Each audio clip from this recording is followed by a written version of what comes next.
Hello everyone, स्वागत है आप सभी का हमारे यूट्यूब चैनल पर। फ्रेंड्स, आज के इस वीडियो में हम करेंगे एंशिएंट हिस्ट्री के 100 इंपोर्टेंट क्वेश्चंस जो कि सभी प्रीवियस ईयर एग्जाम्स में आए हुए क्वेश्चंस हैं। चाहे वो एसएससी का एग्जाम हो, रेलवे का एग्जाम हो या पुलिस कांस्टेबल के जो एग्जाम है, उन सभी के लिए ये वीडियो आपके लिए काफी इंपोर्टेंट रहने वाली है। फ्रेंड्स, अगर आप इसमें से 90 क्वेश्चन सही कर पाते हैं तो इसका मतलब है कि आपका जो कंसेप्ट है एंशिएंट हिस्ट्री का वो काफी ठीक है। तो चलिए वीडियो स्टार्ट करते हैं। पहला क्वेश्चन है आज के वीडियो का, हड़प्पा और मोहनजोदड़ो के खंडर किस नदी के तट पर पाए जाते हैं? तो फ्रेंड, जो हड़प्पा और मोहनजोदड़ो के खंडर हैं वो सिंधु और रावी नदी पर पाए जाते हैं। दूसरा क्वेश्चन, बिना दुर्ग के एकमात्र सिंधु नगर कौन सा था? बिना दुर्ग मतलब बिना किसी चारों तरफ से दीवार के, एक तरह से बिना महल के कौन सा सिंधु नगर था? वो था चंदूदड़ो। अगला क्वेश्चन है, विशाल स्नानागार ग्रेट बाथ जिसे हम बोलते हैं वो किस शहर में मिला था? वो मिला था मोहनजोदड़ो में। काफी इंपोर्टेंट क्वेश्चन है, ये बहुत बार रिपीट हुआ है एग्जाम में। सिंधु घाटी सभ्यता का बंदरगाह कौन सा शहर है? जो सिंधु घाटी सभ्यता थी उसका बंदरगाह किस शहर को माना जाता था? तो वो था लोथल। अगला क्वेश्चन, क्वेश्चन नंबर 5 है, सिंधु अर्थव्यवस्था की ताकत क्या थी? जो सिंधु अर्थव्यवस्था थी, जो इकोनॉमी चलती थी वहां की, वो मुख्य रूप से किस पर चलती थी? तो फ्रेंड्स, वो चलती थी कृषि पर, कृषि बेस्ड थी। अगला क्वेश्चन, वैदिक आर्यों का प्रमुख भोजन क्या था? तो जो वैदिक आर्य थे उनका प्रमुख भोजन था दूध और उससे बने उत्पाद। जैसे दूध से बने उत्पाद हो गया, घी हो गया या मक्खन या फिर बाकी के जो भी उत्पाद होते हैं दूध से, वही उनके मुख्य प्रमुख भोजन कहलाए जाते थे। मनुष्य द्वारा सबसे पहले प्रयोग किया गया अन्न कौन सा है? जो मनुष्य थे उनके द्वारा सबसे पहले प्रयोग किया गया अन्न वो है जौ। जो फ्रेंड जौ होते हैं, जिसे हम यब भी बोलते हैं, वो सबसे पहले मनुष्य ने प्रयोग किया था अपने खाने के लिए। वैदिक लोगों द्वारा किस धातु का प्रयोग सबसे पहले किया गया था? जो वैदिक लोग थे, वैदिक काल के, सिंधु घाटी सभ्यता के बाद जो वैदिक सभ्यता आई थी उसके जो लोग थे उन्होंने किस धातु का प्रयोग किया था सबसे पहले? तो वो उन्होंने प्रयोग किया था तांबे का। अगला क्वेश्चन है, वेद शब्द का अर्थ क्या है? फ्रेंड, जो वेद शब्द होता है जैसे कि ऋग्वेद हुआ, यजुर्वेद हुआ, अथर्ववेद, तो उसका शब्द का अर्थ क्या होता है? उसका अर्थ होता है ज्ञान। क्योंकि फ्रेंड, जो वेद है उनमें ज्ञान का भंडार है, इसलिए वेद शब्द का अर्थ वैसे भी ज्ञान ही हो जाएगा। आरंभिक वैदिक काल में वर्ण व्यवस्था किस पर आधारित होती थी? फ्रेंड, जो आरंभिक वैदिक काल था या ऋग्वेदिक काल, शुरुआत में उसमें जो वर्ण व्यवस्था थी, जो 4 वर्ण बटे हुए थे, वो व्यवस्था किस पर आधारित थी? तो वो आधारित थी व्यवसाय पर। फ्रेंड्स, उत्तर वैदिक काल में वो जन्म के आधार पर होने लगी थी। अगला क्वेश्चन है, प्रसिद्ध गायत्री मंत्र कहाँ से लिया गया है? जो गायत्री मंत्र है देवता सूर्य को समर्पित है, वो कहाँ से लिया गया है, किस वेद से? तो वो लिया गया है ऋग्वेद से। भारतीय प्रतीक पर उत्कीर्ण सत्यमेव जयते कहाँ से लिया गया है? फ्रेंड, जो सत्यमेव जयते का जो नारा है या जो वचन है वो कहाँ से लिया गया है? वो लिया गया है मुंडकोपनिषद से। ये बहुत बार क्वेश्चन रिपीट हुआ है एग्जाम में, काफी इंपोर्टेंट क्वेश्चन है एसएससी के एग्जाम्स के पॉइंट ऑफ व्यू से। अगले क्वेश्चन की ओर बढ़ते हैं, किस विदुषी ने याज्ञवल्क्य को वाद विवाद की चुनौती दी थी? वाद विवाद मतलब डिबेट। तो विदुषी मतलब जो पढ़ी लिखी नारियां होती हैं उन्हें विदुषी बोलते हैं। तो किस विदुषी ने याज्ञवल्क्य नाम के एक विद्वान को वाद विवाद की चुनौती दी थी? तो वो दी थी गार्गी ने। गौतम बुद्ध का जन्म किस स्थान पर हुआ था? जन्म या फिर गौतम बुद्ध का जन्म स्थान कौन सा है? तो फ्रेंड, गौतम बुद्ध का जन्म हुआ था लुम्बिनी में। काफी इंपोर्टेंट क्वेश्चन है। अशोक के किस शिलालेख से गौतम बुद्ध के जन्म स्थान का पता चला? फ्रेंड, जो अशोक के शिलालेख हैं उनमें से एक शिलालेख पर गौतम बुद्ध के जन्म स्थान का विवरण भी है। तो वो कौन सा शिलालेख है? वो है रुमिंदेई स्तंभ। जो रुमिंदेई स्तंभ है उससे हमें पता चला है। गौतम बुद्ध किस वंश से संबंधित थे? जो गौतम बुद्ध थे वो किस वंश से संबंधित थे? वो थे शाक्य वंश से। आगे बढ़ते हैं क्वेश्चंस की ओर। प्रथम बौद्ध परिषद कहाँ आयोजित की गई थी? जो फ्रेंड्स प्रथम बौद्ध परिषद हुई थी वो कहाँ आयोजित की गई थी? तो वो हुई थी राजगृह में। पांचवी बौद्ध परिषद का आयोजन किसने किया था? फ्रेंड, जो पांचवी बौद्ध परिषद हुई थी उसका आयोजन किया था हर्ष ने। अगला क्वेश्चन है, बुद्ध ने अपना प्रथम प्रवचन कहाँ पर दिया था? फ्रेंड, जो सबसे पहला उन्होंने उपदेश या प्रवचन दिया था वो कहाँ दिया था? वो दिया था सारनाथ में। फ्रेंड्स, इस घटना को क्या बोलते हैं ये आपको हमें कमेंट सेक्शन में बताना है। इसका एक नाम भी है इस घटना का। धातु से बने सिक्के सबसे पहले कब प्रयोग में आए? फ्रेंड, जो धातु या मेटल से जो बने सिक्के होते हैं, लोहे का हो गया, सिल्वर का हो गया, सोने का हो गया, वो सबसे पहले सिक्के कब प्रयोग में आए थे? तो वो आए थे गौतम बुद्ध के काल में। क्वेश्चंस की ओर बढ़ते हैं, प्रारंभिक बौद्ध धर्म ग्रंथों की रचना किसने की थी? किस भाषा में की गई थी? एक तरह से तो वो की गई थी पाली पाठ में, जो पाली भाषा है उसमें की गई थी। बौद्धों के पवित्र ग्रंथ का नाम क्या है? जो बौद्धों का सबसे पवित्र ग्रंथ होते हैं उनको क्या बोला जाता है? तो फ्रेंड्स, उन्हें बोला गया है त्रिपिटक। अगला क्वेश्चन है, बुद्ध धम्म और संघ मिलकर कहलाते हैं जो बुद्ध है, धम्म है और जो संघ है, वो तीनों मिलकर क्या कहलाते हैं? वो कहलाते हैं त्रिरत्न। फ्रेंड्स, ये तीन अलग चीजें हैं, तो इनको मिलाकर हम त्रिरत्न बोलते हैं। अगला क्वेश्चन, क्वेश्चन नंबर 24 है, इच्छा सब कष्टों का कारण है, इसका प्रचार किस धर्म ने किया है? फ्रेंड, जो इच्छा होती है वो सब कष्टों का कारण होती है, जितनी आप इच्छा करेंगे उतने आपके कष्ट बढ़ते चले जाएंगे। इस विचार का प्रचार किस धर्म ने किया? तो फ्रेंड्स, ये किया था बौद्ध धर्म ने, गौतम बुद्ध ने। अगला क्वेश्चन है, बुद्ध के पवित्र अवशेषों पर निर्मित संरचना को क्या कहते हैं? जो फ्रेंड्स बुद्ध के अवशेष हैं, उनके शरीर के जो अवशेष थे उन पर संरचनाएं जो बनाई गई थी उनको कहते हैं स्तूप, सांची स्तूप बनाया गया था। जैन धर्म के 24वें तीर्थकर कौन थे? फ्रेंड, जो जैन धर्म है उसके 24वें और आखिरी तीर्थकर कौन थे? महावीर स्वामी। जैन साहित्य को क्या कहते हैं? फ्रेंड, जैन साहित्य को अंग कहते हैं। वह प्रसिद्ध शासक कौन है जिसने अंतिम दिनों में जैन धर्म अपना लिया था? फ्रेंड्स, ये काफी रिपीटेड क्वेश्चन है और ये काफी इंपोर्टेंट क्वेश्चन भी है। तो जो फ्रेंड चंद्रगुप्त मौर्य थे, उन्होंने अपने अंतिम दिनों में, अपने जीवन के अंतिम दिनों में जैन धर्म अपना लिया था। अगला क्वेश्चन, दक्षिण भारत में प्रसिद्ध जैन केंद्र कहाँ स्थित है? फ्रेंड, दक्षिण भारत में सबसे प्रसिद्ध जैन केंद्र है श्रवणबेलगोला, जो कि कर्नाटक में स्थित है। अगला क्वेश्चन है, 6ठी शताब्दी ईसा पूर्व मगध में किसका विशाल भंडार था? जो मगध साम्राज्य था उसमें सबसे ज्यादा विशाल भंडार लोहे का था 6ठी ईसा पूर्व में, 6th सेंचुरी में। मगध के उत्थान के लिए कौन सा प्रथम शासक उत्तरदायी था? फ्रेंड, जो मगध राज्य है उसका जो उत्थान हुआ है वो सबसे महत्वपूर्ण वजह, मतलब उसका जो उत्थान का सबसे प्रथम शासक कौन है जो उत्तरदायी है उसके लिए? वो है बिंबिसार। अगला क्वेश्चन है, किस राज्य ने सबसे पहले युद्ध में हाथियों का इस्तेमाल किया था? किस राज्य ने सबसे पहले युद्ध में हाथियों का इस्तेमाल किया? ये काफी इंपोर्टेंट क्वेश्चन है फ्रेंड्स, जो इसका राइट आंसर है मगध साम्राज्य। अगला क्वेश्चन, सिकंदर महान के शिक्षक का नाम क्या था? फ्रेंड, जो सिकंदर था, अलेक्जेंडर जिसे हम बोलते हैं, अलेक्जेंडर द ग्रेट, उसके शिक्षक गुरु का नाम क्या है? उसके गुरु का नाम है अरस्तु, एरिस्टोटल। प्राचीन भारत में स्रोत सामग्री लिखने के लिए प्रयुक्त भाषा कौन सी थी? फ्रेंड, जो प्राचीन भारत में सामग्री लिखने के लिए जो भाषा प्रयुक्त की जाती थी वो होती थी संस्कृत।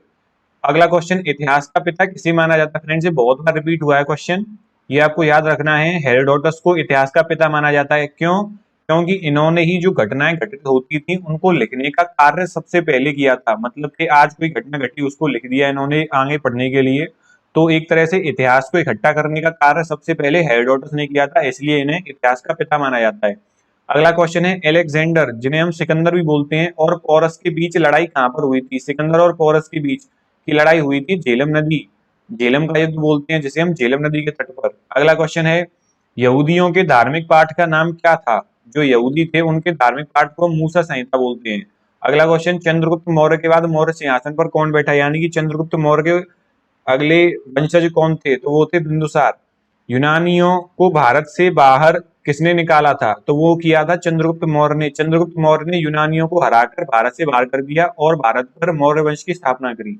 अगला क्वेश्चन है, चंद्रगुप्त मौर्य ने अपने अंतिम दिन कहाँ गुजारे थे? तो फ्रेंड्स, अभी हमने डिस्कस किया है, चंद्रगुप्त मौर्य ने अंतिम दिनों में जैन धर्म अपना लिया था और जैन धर्म का सबसे बड़ा पवित्र स्थान है श्रवणबेलगोला, तो इन्होंने अपने अंतिम दिन श्रवणबेलगोला में गुजारे, कर्नाटक में। अगला क्वेश्चन, अशोक की प्रशासनिक नीति में भारी परिवर्तन किस घटना से आया था? जो अशोक की प्रशासनिक नीति थी, मतलब उसके जो सोच विचार थे उनमें भारी परिवर्तन आया था कलिंग युद्ध के बाद। जो कलिंग का युद्ध हुआ था उसके बाद अशोक जो है बुद्ध धर्म के प्रचारक बन गए थे। चंद्रगुप्त मौर्य के दरबार में भेजे गया यूनानी राजदूत का नाम क्या है? नाम क्या था? तो फ्रेंड, जो चंद्रगुप्त मौर्य के दरबार में यूनानी राजदूत आया था उसका नाम था मेगास्थनीज। काफी इंपोर्टेंट है, इन्होंने एक बुक भी लिखी है जिसका आपको आंसर हमें कमेंट सेक्शन में बताना है कि मेगास्थनीज द्वारा लिखी गई किताब का क्या नाम है। अगला क्वेश्चन है, अशोक ने किस बौद्ध साधु से प्रभावित होकर बौद्ध धर्म अपनाया? फ्रेंड, सम्राट अशोक ने किस बौद्ध साधु से प्रभावित होकर बौद्ध धर्म को अपना लिया था? तो उनका नाम था उपगुप्त। फ्रेंड्स, आपको कंफ्यूज नहीं होना है, इसका आंसर है उपगुप्त, न कि गौतम बुद्ध। कलिंग युद्ध किस वर्ष में हुआ था? जो कलिंग या राजा के बीच में और माफ कीजिएगा, अशोक के बीच में जो कलिंग का युद्ध हुआ था वो हुआ था 261 ईसा पूर्व में। इस घटना के बाद अशोक की प्रशासनिक नीति में बदलाव आ गया और उन्होंने बौद्ध धर्म को अपना लिया और बौद्ध धर्म का प्रचार प्रसार करने लग गए। अगला क्वेश्चन देखते हैं, क्वेश्चन नंबर 45 है, मौर्य काल के दौरान शिक्षा का सबसे प्रसिद्ध केंद्र कौन सा था? फ्रेंड, जो मौर्य काल था उसके दौरान सबसे प्रसिद्ध केंद्र था शिक्षा का तक्षशिला महाविद्यालय। अगला क्वेश्चन, अर्थशास्त्र की रचना किसने की है? जो अर्थशास्त्र नामक पुस्तक है उसकी रचना की है कौटिल्य, चाणक्य ने, जिनका नाम चाणक्य भी है। तो इन्होंने अर्थशास्त्र की रचना की है। फ्रेंड्स, आपको बताना है कि अर्थशास्त्र बुक किस सब्जेक्ट से रिलेटेड है। आपको लगेगा कि अर्थशास्त्र इकोनॉमिक्स से रिलेटेड होगी, लेकिन इकोनॉमिक्स से नहीं, ये पॉलिटिक्स से रिलेटेड है, राजनीति से। अशोक के शिलालेख किस लिपि में खुदे हुए हैं? जो अशोक के शिलालेख हैं वो किस लिपि में, उनकी लिपि क्या है? उनकी लिपि है ब्राह्मी लिपि। अगला क्वेश्चन है, मौर्य वंश के बाद किस वंश ने आकर मगध राज्य पर शासन किया? फ्रेंड्स, मौर्य वंश के बाद मगध पर किसका शासन रहा? वो रहा था शुंग वंश का। अगला क्वेश्चन देखते हैं, क्वेश्चन नंबर 49। चरक किसके राज चिकित्सक थे? जो चरक सब बहुत ही इंपॉर्टेंट नाम है, चरक, चरक संहिता नामक जो बुक है इन्होंने लिखी है। उसके राज चिकित्सक, ये किसके राज चिकित्सक थे? तो ये थे महाराज कनिष्क के। शक संवत किसने और कब शुरू किया था? जो शक संवत है वो किसने शुरू किया था, जिसको भारत सरकार यूज कर दी है? वो किया था कनिष्क ने 78 ईसा पूर्व में, 78 ईसा पूर्व में कनिष्क द्वारा स्टार्ट किया गया था शक संवत। कला की गांधार शैली किसके शासन काल में पनपी थी? फ्रेंड, जो गांधार शैली होती है मंदिरों को बनाने की, एक तरह से कला की जो गांधार शैली है वो पनपी थी कनिष्क के शासन काल में। अगला क्वेश्चन है, राजा खारवेल किस चैदी वंश के महानतम शासक थे? जो राजा खारवेल हैं वो किस चैदी वंश, एक चैदी वंश के शासक थे, महानतम शासक, वो किस चैदी वंश के थे? तो वो थे कलिंग चैदी वंश के। अगला क्वेश्चन, महरौली में जंग रहित लोह स्तंभ किसने स्थापित किया था? फ्रेंड, जो जंग रहित लोह स्तंभ है, जो कि फिलहाल अब महरौली में नहीं है, वो अब दिल्ली में कुतुब मीनार के पास एक लोह स्तंभ है, वो उसे वहां से महरौली से स्थानांतरित कर दिया गया था मुगलों द्वारा। तो उसको किसने स्थापित किया था? तो वो किया था गुप्त शासकों ने। अगला क्वेश्चन, चंद्रगुप्त द्वितीय को और किस नाम से जाना जाता था? जो चंद्रगुप्त द्वितीय थे, गुप्त साम्राज्य के, गुप्त वंश के राजा, उनको किस और नाम से जाना जाता था? तो फ्रेंड्स, उन्होंने खुद को विक्रमादित्य की उपाधि दी थी, तो उन्हें विक्रमादित्य के नाम से जाना जाता था। भारत का नेपोलियन किस हिंदू राजा को कहा जाता है? जो भारत का नेपोलियन है वो है समुद्रगुप्त। अगला क्वेश्चन है, भारत की संस्कृति का स्वर्ण युग, ये काफी इंपोर्टेंट क्वेश्चन है और आपको जरूर याद रखना है। जो भारतीय संस्कृति का स्वर्ण युग है वो था गुप्त काल। फ्रेंड्स, भारत की संस्कृति काफी पनपी थी गुप्त काल में, तो इस वजह से इसे स्वर्ण युग बोला गया है भारतीय संस्कृति का। आगे बढ़ते हैं, प्रसिद्ध गुप्त संवत किस वर्ष में शुरू किया गया था? जो गुप्त संवत है उसकी स्टार्टिंग करी गई थी 319 ईसा पूर्व में। अगला क्वेश्चन, फायान किसके शासन काल के दौरान भारत आया था? जो एक विदेशी यात्री है फायान, चाइना से आए थे, ये किसके शासन काल में आए थे? आए थे चंद्रगुप्त द्वितीय के शासन काल में। अगला क्वेश्चन देखते हैं, पंचतंत्र की कथाओं का संकलन किसने किया है? जो पंचतंत्र की कथाएं हैं, पंचतंत्र, उनकी कथाओं का संकलन किया है विष्णु शर्मा ने। मेघदूत नामक पुस्तक के लेखक कौन है? तो फ्रेंड्स, मेघदूत लिखी है कालिदास ने। अगला क्वेश्चन, किसने शासनकाल के दौरान अजंता की गुफाएं निर्मित की गई? किसके शासनकाल के दौरान, माफ कीजिएगा, अजंता की गुफाएं, जो अजंता की गुफाएं हैं, काफी प्रसिद्ध गुफाएं हैं, वो किसके शासनकाल के दौरान निर्मित की गई थी? गुप्त काल के दौरान। फ्रेंड्स, आपको बताना है कि अजंता की गुफाएं किस प्रदेश में हैं, किस जगह पर स्थित हैं। संगम काल में रोमन व्यापार का केंद्र बताइए। जो संगम काल है, संगम युग, उसमें रोमन व्यापार का सबसे प्रसिद्ध केंद्र है अरिकमेडु। अगला क्वेश्चन, धोलेश्वर नामक मंदिर का निर्माण किसने किया? फ्रेंड्स, मंदिरों से रिलेटेड क्वेश्चन काफी पूछे जाते हैं एग्जाम में, तो हम इस वीडियो में काफी मंदिरों को डिस्कस करेंगे। तो आपके लिए उनकी एक अलग वीडियो बना दूंगा मैं, तो चैनल को जरूर सब्सक्राइब कीजिए और वीडियो को नोटिफिकेशन भी ऑन रखिएगा ताकि आपको वो वीडियो पहुंच जाए। तो इसका आंसर है, धोलेश्वर नामक मंदिर का निर्माण कराया था विजयलाल ने, विजयालय ने। अगला क्वेश्चन है, गंगा को उत्तर से दक्षिण ले जाने वाले चोल राजा का नाम? फ्रेंड्स, बहुत इंपॉर्टेंट क्वेश्चन है ये। गंगा को उत्तर से दक्षिण ले जाने वाले चोल राजा का नाम है राजेंद्र चोल। अगला क्वेश्चन 65, एलोरा में कैलाशनाथ मंदिर का निर्माण किसने किया था? तो फ्रेंड, जो एलोरा में कैलाशनाथ नाम का मंदिर है, कैलाशनाथ का मंदिर काफी प्रसिद्ध मंदिर है, उसका निर्माण किया था कृष्ण वन नाम के राजा ने, कृष्ण फर्स्ट। एलोरा में प्रसिद्ध शिव मंदिर का निर्माण किसने करवाया था? तो फ्रेंड्स, वो भी करवाया था राष्ट्रकूट शासक कृष्ण वन ने। आपसे भी ये भी पूछा जा सकता है कि किस राष्ट्रकूट शासक ने कैलाशनाथ मंदिर या फिर शिव मंदिर का निर्माण करवाया था? तो उसका आंसर भी कृष्ण वन हो जाएगा। महाबलीपुरम के सप्त पैगोड़ा किसके द्वारा संरक्षित कला के साक्षी हैं? तो वो उसका आंसर है पल्लव राज्यों द्वारा। पल्लव राज्यों ने इनको संरक्षित किया था। पुलकेशिन सेकंड किसका महानतम शासक था? जो पुलकेशिन सेकंड नाम के राजा हैं वो थे वातापी के चालुक्य वंश और सबसे प्रतापी राजा थे इस वंश के। अगला क्वेश्चन है, मंदिर का सबसे बड़ा गलियारा कहां पर है? जो मंदिर होते हैं फ्रेंड्स, उनमें सबसे बड़ा गलियारा वो है रामेश्वरम मंदिर का। रामेश्वरम मंदिर जो है उसका गलियारा जो है वो सबसे बड़ा है विश्व में। अगला क्वेश्चन, प्रसिद्ध दिलवाड़ा मंदिर कहाँ स्थित है? फ्रेंड्स, मंदिरों से रिलेटेड क्वेश्चन आपको सभी आने चाहिए, तो इस वीडियो में हम काफी डिस्कस करेंगे। तो जो दिलवाड़ा मंदिर है वो है राजस्थान में। चोल राजाओं का शासन किस प्रदेश पर था? जो चोल राजा थे उनका शासन था तमिलनाडु पर। अगला क्वेश्चन, कथा सरित सागर नामक पुस्तक किसने लिखी थी? जो कथा सरित सागर नाम की पुस्तक है वो लिखी गई है सोमदेव द्वारा। अगला क्वेश्चन है, हर्षचरित के लेखक कौन थे? हर्षचरित के लेखक हैं बाणभट्ट। खजुराहो मंदिरों का निर्माण किसने किया था? फ्रेंड्स, खजुराहो के जो मंदिर हैं वो किया था निर्माण उनका चंदेल शासकों ने। हैंसियांग किसके शासन काल के दौरान भारत आया था? जो हैंसियांग है वो किसके शासन काल के दौरान, ये भी एक चीनी यात्री हैं, मतलब चाइना से आए हुए यात्री थे, किसके शासन काल के दौरान भारत आए थे? तो वो आए थे हर्षवर्धन के शासन काल के दौरान। प्रतिहार वंश का महानतम राजा कौन था? जो सबसे महान राजा था प्रतिहार वंश का वो थे मिहिर भोज। अगला क्वेश्चन, प्रिंस ऑफ पिलग्रिमेज नामक नाम किसे प्रदान किया गया था? फ्रेंड्स, प्रिंस ऑफ पिलग्रिमेज हम हैंसियांग को ही बोलते हैं, हैंसियांग को ही प्रिंस ऑफ पिलग्रिमेज नाम प्रदान किया गया था। भारत में नालंदा विश्वविद्यालय किस राज्य में स्थित है? फ्रेंड, नालंदा विश्वविद्यालय बिहार में स्थित है और गुप्त काल के दौरान नालंदा विश्वविद्यालय शिक्षा का बहुत ही महत्वपूर्ण केंद्र भी था। अगला क्वेश्चन है, नालंदा विश्वविद्यालय को नष्ट करने वाला आक्रमणकारी कौन था? तो नालंदा विश्वविद्यालय को नष्ट किया था मोहम्मद बिन बख्तियार खिलजी ने। ये इसका राइट आंसर हो जाएगा। अगला क्वेश्चन, हर्षवर्धन को किसने पराजित किया था? जो हर्षवर्धन हर्षवंश के राजा, वर्धन वंश के राजा थे, उसको उनको पराजित किया था पुलकेशिन द्वितीय ने। अगला क्वेश्चन है, हर्षवर्धन की आरंभिक राजधानी कहाँ थी? फ्रेंड, जो वर्धन वंश के राजा हैं हर्षवर्धन, उनकी आरंभिक राजधानी थी थानेश्वर की नामक स्थान पर। अगला क्वेश्चन है, 738 ईसा पूर्व में अरबों को किसने पराजित किया था? जो अरब के आक्रमणकारी थे उनको किसने पराजित किया था? तो फ्रेंड्स वो किया था प्रतिहार राजाओं ने। कोणार्क मंदिर में किस देवता की पूजा की जाती है? जो कोणार्क मंदिर है वो उसमें सूर्य देवता की पूजा की जाती है। फ्रेंड्स, अकेला ऐसा मंदिर है जहां पर सूर्य देव की पूजा की जाती है, तो आपको ये जरूर पता होना चाहिए और काफी इंपोर्टेंट भी है। सांची का महान स्तूप किस प्रदेश में स्थित है? तो फ्रेंड, जो सांची स्तूप स्थित है वो है मध्य प्रदेश में, सबसे बड़ा स्तूप है, इसलिए ये क्वेश्चन काफी इंपोर्टेंट है। अगला क्वेश्चन, कलिंग शासक खारवेल ने किस धर्म को संरक्षण दिया था? जो कलिंग शासक थे खारवेल, उन्होंने जैन धर्म को संरक्षण दिया था। अगला क्वेश्चन है, माउंट आबू में प्रसिद्ध दिलवाड़ा मंदिर किसने बनवाया था? तो फ्रेंड, माउंट आबू में प्रसिद्ध दिलवाड़ा मंदिर बनवाया था तेजपाल ने। माउंट आबू राजस्थान में स्थित पहाड़ों को कहते हैं। विक्रमा विक्रमांक देवचरित के लेखक कौन है? विक्रमांक देवचरित नामक पुस्तक के लेखक हैं बिलहड़। प्राचीन चोल साम्राज्य की राजधानी कहां पर स्थित थी? तो ये थी उरैयूर में, उरैयूर नामक जगह पर प्राचीन जो चोल साम्राज्य है उसकी राजधानी स्थित थी। अगला क्वेश्चन है, महाबलीपुरम में रथ मंदिरों का निर्माण किसके शासन काल में हुआ था? फ्रेंड, जो महाबलीपुरम में रथ मंदिर काफी प्रसिद्ध हैं, उनका निर्माण हुआ था पल्लव शासक नरसिंह वर्मन प्रथम के शासन काल में, उनका निर्माण करवाया था पल्लव शासक।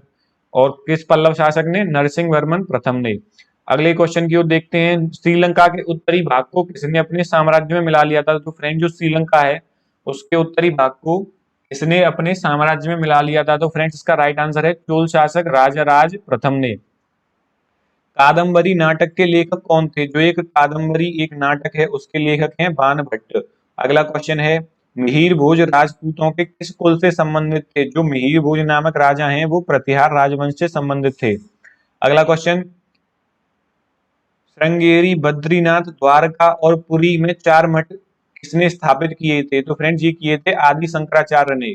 उत्तर मेरु शिलालेख में किसके शासन काल से संबंधित जानकारी मिलती है? फ्रेंड, जो उत्तर मेरु शिलालेख है उसमें चोल शासकों के शासन काल से संबंधित जानकारी हमें मिलती है। पुलकेशिन सेकंड किसका महानतम शासक था?